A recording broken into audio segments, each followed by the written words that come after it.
আমার কলিজার টুকরা সন্তান রে, ঈসা আলাইহিস সালাম গেছেন ফল আনতে গেছে, একটু সময় দে, আমি আমার ছেলের সঙ্গে দুইটা কথা বলে যেতে চাই। আজরাইল কয়, মা গো, আমি আপনার কাছে ক্ষমা চাই, কারণ আল্লাহর হুকুমে স্যার একটা মিনিট সময় দিতে পারবো না, এখনই আমার সাথে যেতে হবে। মা মরিয়াম, আজরাইল একটু সময় দে, আমার দুইটা কথা বলে যে আমার ছেলের সঙ্গে। আমার কলিজার টুকরা সন্তান বড় এতিম হয়ে যাবে, এই দুনিয়ার মধ্যে কাঁদবে, কে তারে বুঝ দিবে, কে তারে বুঝাইবে, একটু সময় দে, আমি আমার সন্তানের সঙ্গে দুটো কথা বলতে চাই। আজরাইল কয়, মা মরিয়াম রে, আর একটা মিনিটও দিতে পারবো না রে, আমার মাওলার হুকুম হয়েছে, এখনই যেতে হবে। মা মরিয়াম, আজরাইল যদি হুকুম হয়ে যায়, এলাহির যদি হুকুম হয়ে যায়, তার সে কি আর সৌভাগ্য আর হয়? আমাকে নিয়ে যাও, আমি প্রস্তুতি আছি, ভয় করি না, নিয়ে যাও। সঙ্গে সঙ্গে আজরাইল আলাইহিস সালাম মা মরিয়ামকে নিয়ে গেলেন। মা মরিয়াম জমিনের মধ্যে পড়ে গেলেন। হযরত ঈসা আলাইহিস সালাম ফল নিয়ে বাড়ির মধ্যে হাজির হয়ে গেলেন। আয়সা দেখে জনম দুঃখিনী মা ঘরের মধ্যে পড়ে আছে। ও মুসলমান, শুনে নাও, মাকে ডিস্টার্ব করে না, মা ঘুমাইতেছে। ঈসা আলাইহিস সালাম চিন্তা করে, মা মা তুমি হয়তো ঘুমাইতেছো, তোমার ডিস্টার্ব করবো না গো মা। ঘন্টা হানেক চলে যায়, চিন্তা করে না, আরে মা তো ঘুমায় না, মা যদি ঘুমাইতো আমার পায়ের শব্দ শুনিয়া মা জেগে উঠত, নিশ্চিত আমার মা আর কি হয়েছে দেখে আসি। যায় যখন হাতটা ধরেছে, দেখে মা আর দুনিয়ার মধ্যে নাই, মা আর দুনিয়ার মধ্যে না। ঈসা নবী একটা চিৎকার মেরে বলে, মালিক,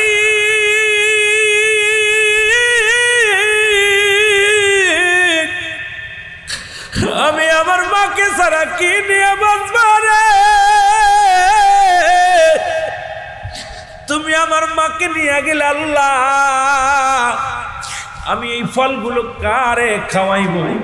মা বলেছিল ফল আনতে, আমি এখন ফল আনলাম, আমার মা তো দুনিয়ায় নাই। আল্লাহ, তুমি আমার ইতিম বানায়া ফেললে, আমার মারে হারায়া ফেললে। ঈসা নবী আও করে কান্দে। আমার আল্লাহ কয়, জিবরিল যা যা, আমার ঈসারে বুঝায়া,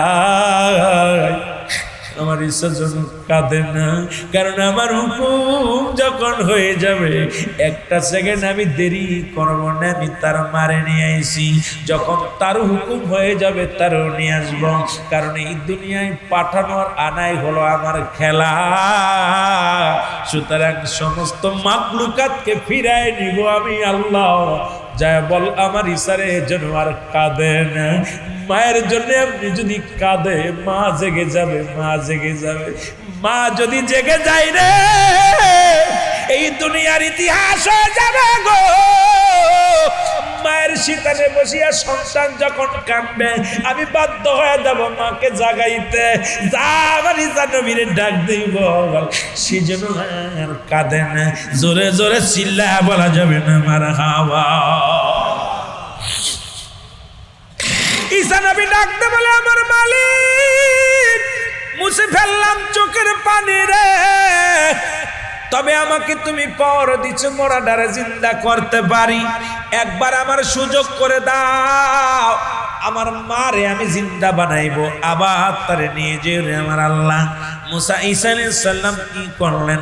আল্লাহর হুকুম হলো, সঙ্গে সঙ্গে মাকে জেতা বানাইলেন। মা জননীকে ডাক দিয়ে বলে, মা মা আর ঘুমায় না, মা গো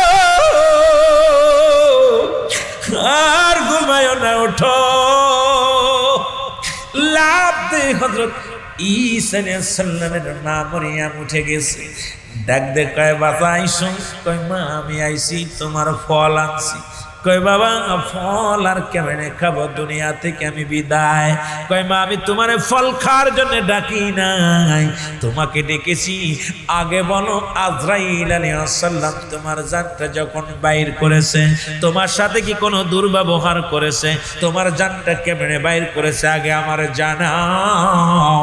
মা বলে বাবারে, পৃথিবীর মধ্যে তোরে দুনিয়ায় আনতে যত কষ্ট হয়েছে, এই দুনিয়ার মধ্যে আমি এত কষ্ট পাই নাই। আজরাইল আলাইহিস সালাম আমার জানটা যখন বাইর করেছে, আমি মারিয়ামের যত কষ্ট হয়েছে, পৃথিবীর মধ্যে এত কষ্ট আমি জীবনেও পাই নাই। জোরে জোরে চিল্লা বলা যাবে না আল্লাহু আকবার। আমার রাসূল সাল্লাল্লাহু আলাইহি ওয়াসাল্লাম ডাকতে বলে আজরাইল কই রে? আজরাইল সামনে হাজির হয়ে গেছে। আজরাইল কয় হুজুর আমি আপনার সামনে হাজির। বলে আগে বলো আমার মার রূহটা কেমনে বাইর করেছে? বলে হুজুর আমি তো সবার জান কবজ করার জন্য দুনিয়ায় আসি না, একমাত্র ঈমানদারের মুমিনের জানটা বাইর করার জন্য আসি। আমার আসমানে থাকে মাথা, জমিনের মধ্যে থাকে পা। মুনাফিকদের রূহটা বাইর করি, ওখান থেকে আমি একটা চিৎকার মারি, ওখান থেকে টুকি মারি, সঙ্গে সঙ্গে তার কলিজাটা ফেটে যায়। রূহটা বাইর হওয়ার জন্য হাত দিয়া পা দিয়া 8টা ছিদ্রা দিয়ে বাইরের জন্য পাগল হয়ে যায় রে। ওই রূহটা কোন দিক দিয়ে বাইর হবে পাগল হয়ে যায়। আমি এত বড় দানব, এই পৃথিবীর সমস্ত পানি যদি আমার মাথায় ঢেলে দেওয়া হয়, একটু পানি গড়াইয়া পড়বে না জমিনের মধ্যে। নবী আল্লাহ নবী ঈসা গো, আপনার মাকে আমি সালাম দিয়েছিলাম, আপনার মায়ের সামনে আমি দাঁড়িয়েছিলাম, আপনার মায়ের আমি অনুমতি নিয়েছিলাম, আপনার মায়ের শুধু মাথার মধ্যে হাতটা বুলাইয়াছিলাম। আমি এত আসানে আপনার মার রূহটা আমি জানটা বাইর করেছি, এত আসানে অন্য কারো জান কবজ করি নাই। এর ঈসা আলাইহিস সালাম কয় মা শুনছনি রে মা, মা তোমার রূহটা কত আসানে বাইর করেছে। মা মরিয়ম কয় বাবা ঈসা রে, আমার সমস্ত দেহ জর্জরিত হয়ে গেছে। আজরাইল জানটা যখন বাইর করেছে, আমার দেহের মধ্যে এত যন্ত্রণা আমি ইতিপূর্বে আগে পরে আর কখনো পাই নাই। জোরে জোরে চিল্লা বলা যাবে না আল্লাহু আকবার।